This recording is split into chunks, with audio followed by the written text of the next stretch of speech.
Hello viewers, চলে আসলাম একটা নতুন রেসিপি নিয়ে। আজকে বানাবো দোকানের মতো আমসত্ব বাড়িতেই, যেটা আপনারা সহজে বাড়িতেই করতে পারবেন। প্রথমে কাটা আমগুলো পাকা আম নিতে হবে। পাকা আমটা মিক্সারে দিয়ে দিলাম ভালো করে বাটার জন্য।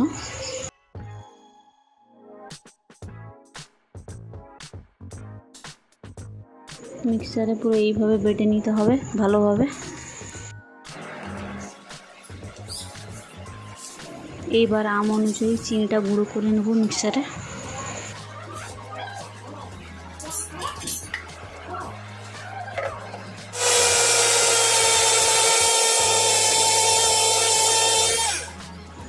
একদম ভালোভাবে গুঁড়ো করে নিয়েছি, দেখতে পাচ্ছেন। কড়াটা গ্যাস ওভেনে রেখে গ্যাসটা জ্বালিয়ে দিচ্ছি। কড়াটা হালকা গরম হয়ে গেলে বেটে রাখা আমটা দিয়ে দেবো কড়াতে।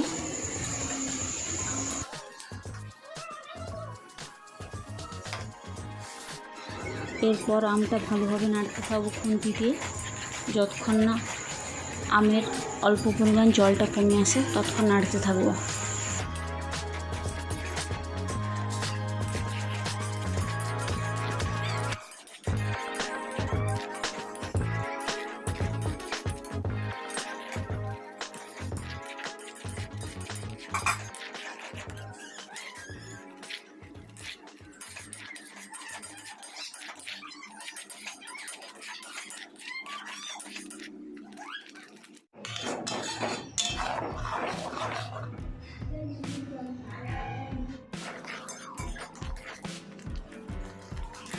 অনেকটা কমে গেছে, এবার অ্যাড করব গুঁড়ো করে রাখা চিনি।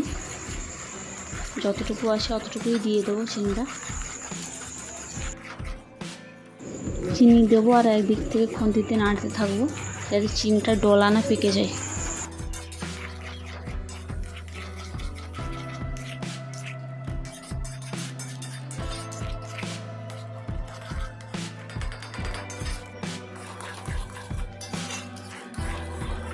আমাদের আমসত্বের গ্রেভিটা প্রায় হয়ে গেছে। একটা স্টিলের পাত্রে অল্প করে তেল নিয়ে চারিধারে বুলিয়ে দেবো, যাতে করে আমের গ্রেভিটা ঢালার পর জড়িয়ে না যায়। এবার পাত্রতে ঢেলে দেবো আমসত্বের গ্রেভিটা। চারিদিকে ভালো করে এভাবে নেড়িয়ে নেড়িয়ে পাতলা একটা স্তর করে নেব, যাতে দুদিন পর ভালোভাবে শুকিয়ে যায়। প্রায় একটা রোদ খাওয়াতে হবে আমের গ্রেভিটা।